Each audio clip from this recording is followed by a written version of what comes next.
अस्सलाम वालेकुम friends, Sam Akbar ideas में आप लोगों को खुशामदीद कहती हूँ। आई होप कि आप लोग बिल्कुल ठीक होंगे।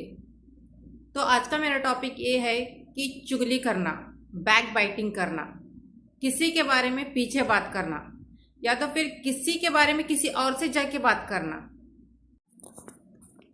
चुगली एक कर्ज से भी बड़ा गुनाह है, क्योंकि कर्ज तो एक दिन फेड़ा जा सकता है, एक दिन अदा किया जा सकता है, लेकिन चुगली की भरपाई नहीं हो सकती। क्योंकि चुगली ये है ना कि दो लोगों के बीच लड़ाई लगा देना, दो लोगों के बीच आग लगा देना, दो लोगों के दिलों दिलों को तोड़ देना।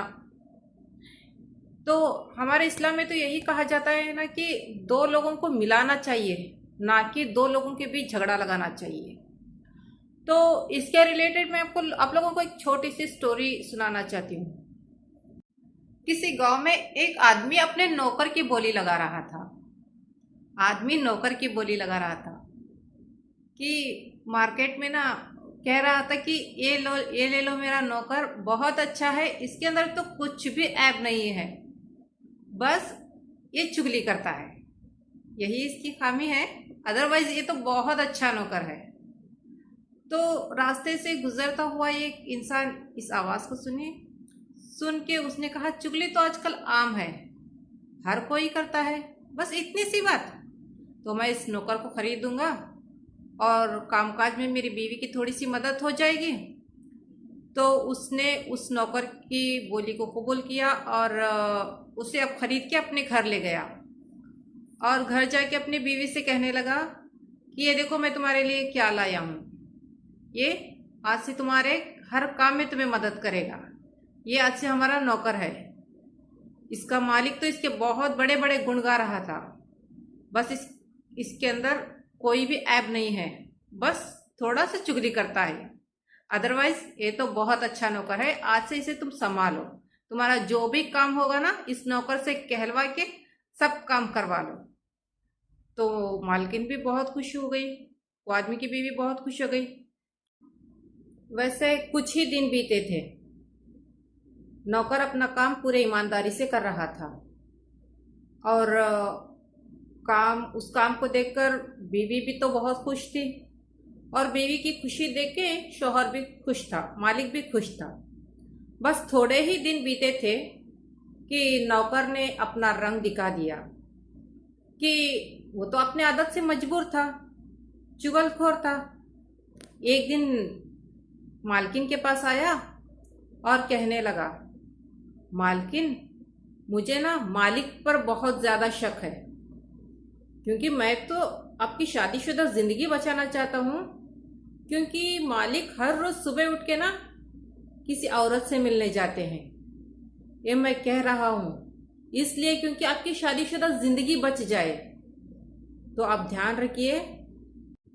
नौकर की बात सुनकर मालकिन तो बहुत सोच में पड़ गई, वो बहुत सुनसान रहने लगी और तभी उस नौकर ने मालकिन को इसका इलाज भी बताया। मालकिन आपको घबराने की कोई ज़रूरत नहीं है, क्योंकि इसका इलाज मेरे पास है। क्या कि आज रात को आप ऐसे कीजिए कि मालिक के थोड़े से बाल सर के काट के अपने तकिए के नीचे रखिए, फिर देखिए आप, इसका इलाज यही है। परेशान मालकिन यही राह देख रही थी कि कब मालिक आएंगे, कब सोएंगे और कब वो सर के बाल काट ले। इतने में थोड़ी देर में मालिक आ गए।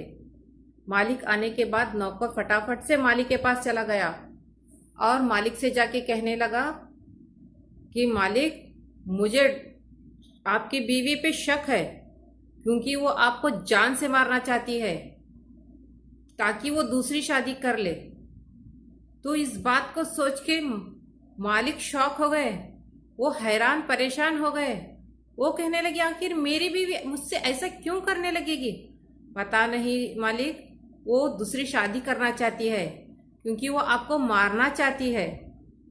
तो परेशान मालिक सोच में डूब गए और नौकर ने मालिक को यहाँ तक कहा कि देखिए मालिक, आज रात को आप सो के देखिए, ऐसे ही फिर आपकी बीवी आज रात को आपको मारने वाली है। तो परेशान मालिक अपने कमरे में गए और सो गए।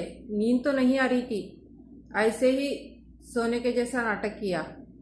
इतनी जैसे ही वो सो गए ना, उनकी बीवी आ गई और उनके सर के बाल काटने ही वाली थी कि मालिक उठ गए और अपनी बीवी का हाथ पकड़ा, कहने और मालिक अपने बीवी को कहा, तुम क्या मुझे जान से मारोगी, मैं तुम्हें जान से मारूंगा, कहकर हाथ मरोड़कर गला दबा दिया।